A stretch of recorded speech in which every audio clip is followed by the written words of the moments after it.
이 유튜브를 하다 보면 다양한 콘텐츠라든가 그 진행자의 다양한 여건을 활용하는 경우를 많이 봅니다.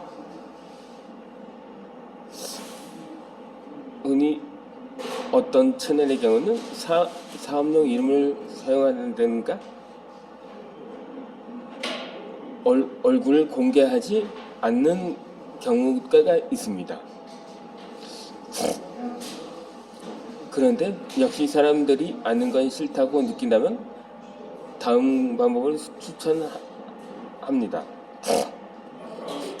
그러니까 예를 들면 얼굴에 자신이 없다든가 아니면 목소리에 자신이 없는 경우는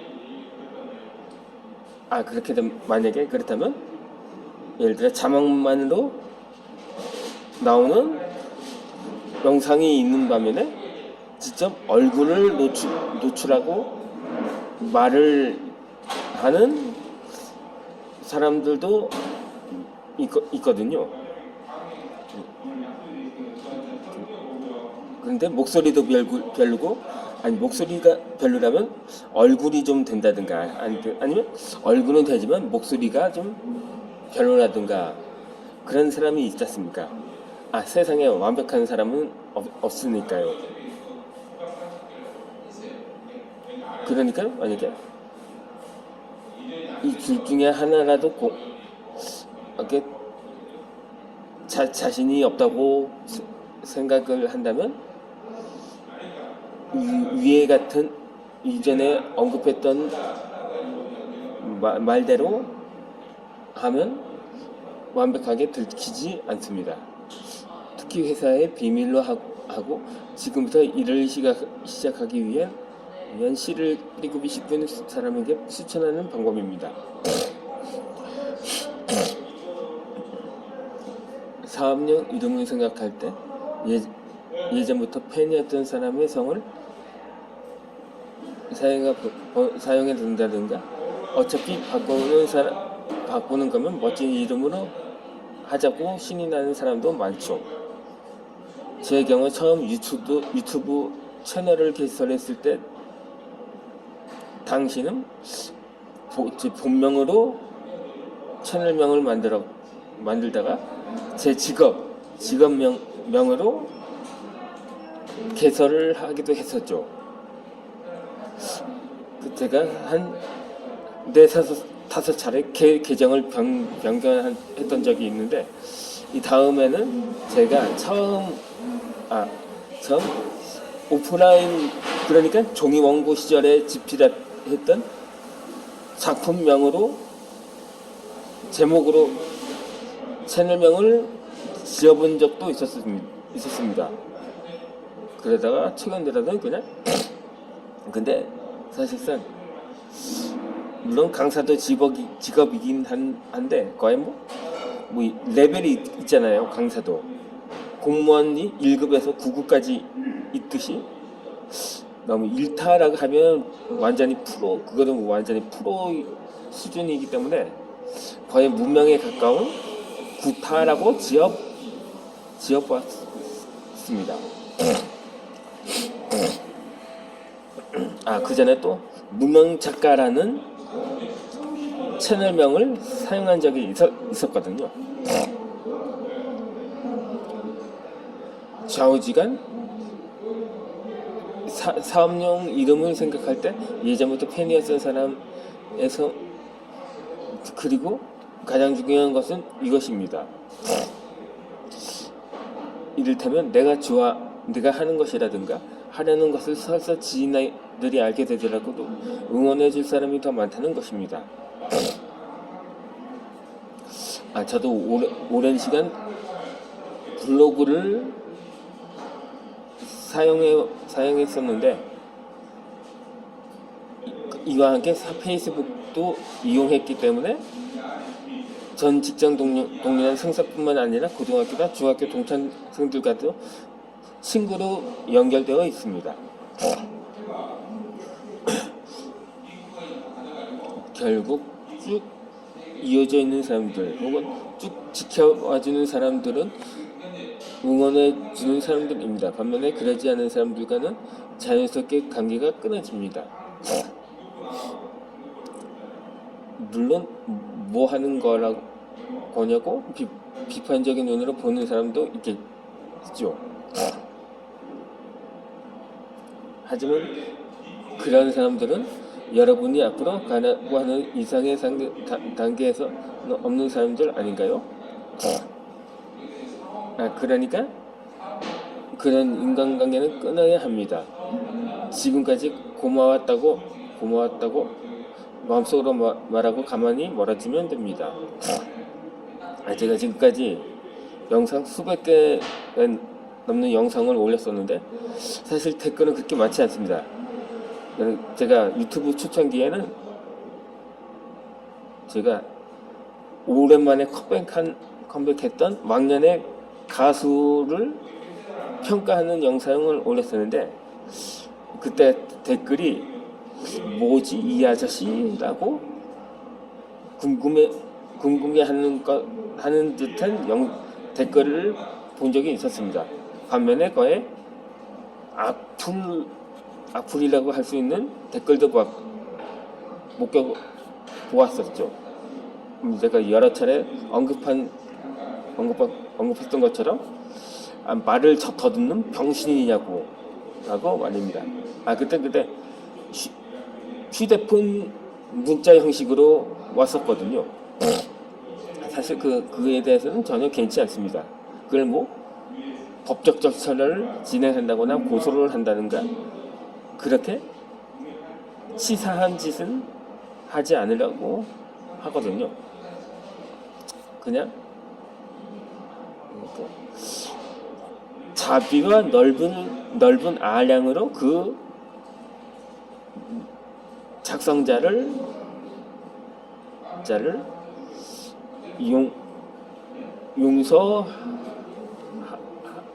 용서하려는 것입니다. 아무튼 간에 매일 꾸준히 하지 않아도 괜찮습니다. 씨 뿌리기를 시작해도 매일 꾸준히 하지 못하는 것 때문에 우울해하는 사람도 있습니다.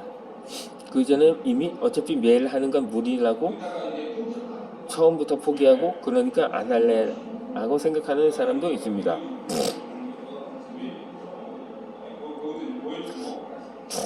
하지만 끝없이 펼쳐지는 수많은 기회가 있는데 아깝다는 생각이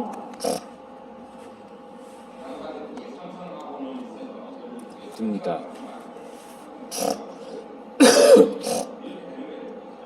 저도 사업을 재정비할 때마다 매일 매거진을 쓰려고 결심했습니다.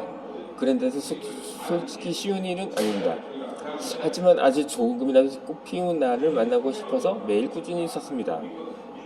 이 마찬가지로 학창 시절에 매일 일기를 쓴다는 것에 대해 부담을 느끼기도 했거든요.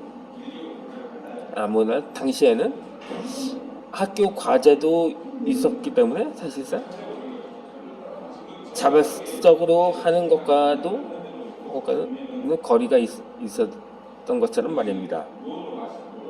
물론 스스로 결심한다고 해놓고 그걸 3일을 못 간다는 뜻에서 작심삼일이라는 말도 있는 것처럼 아무리 자신이 그것을 그렇게 결심을 한다고 해도 좀처럼 꾸준히 실행하기가 어렵다는 결과이기도 하죠. 그렇지만 바쁜 사람이 날마다 블로그를 쓰거나 페이스북을 업데이트하는 것 굉장히 어려운 일이죠. 이런 경우는 무리하지 않는 것이 좋습니다. 역시 인생의 정오가 되면 무리하는 게 점점 통하지 않습니다.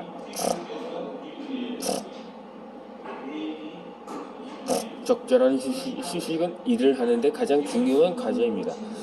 저 역시 신경 쓰는 부분이기 때문에 클라이언트에게도 잘 쓰라고 항상 강조합니다. 기분 좋게 계속하기 위해서도 무리는 근본입니다. 그래서 자신이 페이스를 정하고 씨 뿌리기를 하는 것을 추천합니다.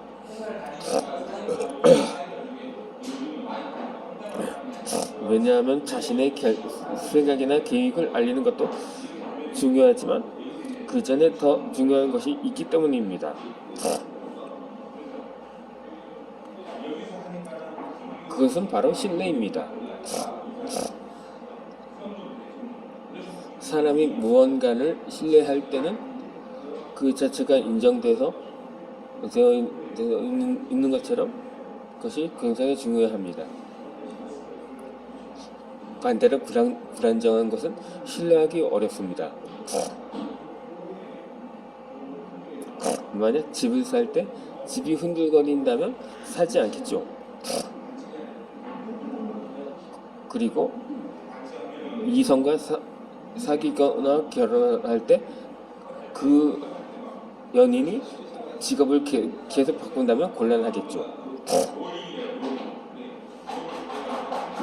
제 동생이 먼저 결혼을 한 동생이 있는데, 그게 그 아내, 나한테는 제시가 둘째 아이를 가졌을 때였는데, 그 동생이 기존의 회사를 때려치우고 사업을 한다고 선언을 한 적이 있었습니다.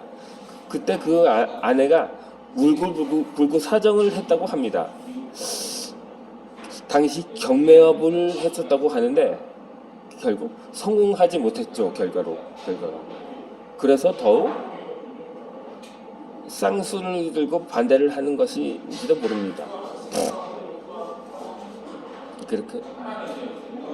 그렇게 감정 기복이 심하고 기분이 날씨처럼 변하는 사람과는 친구가 되기 어렵고 언제 열릴지도 모르는 가게에는 가지 않습니다. 우리가 하는 행동도 마찬가지입니다. 안정되어 있다는 것이 무척 중요합니다.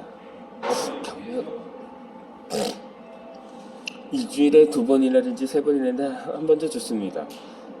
이 정도면 무리하지 않아도 할 수 있을 것 같다고 생각되는 페이스로 해나가면 됩니다.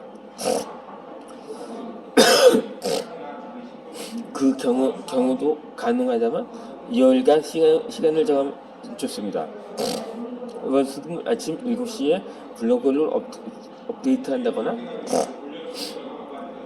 블로그에는 예약 발생 기능이 있기 때문에 시간이 있을 때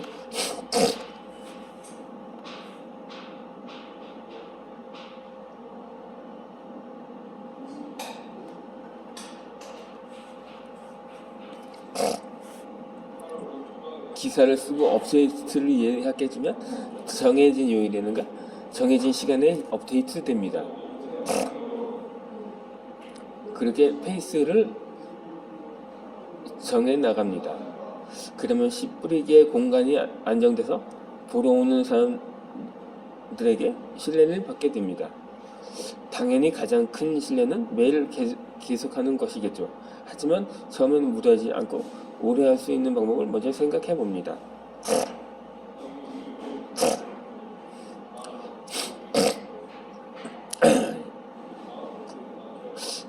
이어지는 영상에서는 단순하게, 스마트하게, 경쾌하게 일단 해본 나의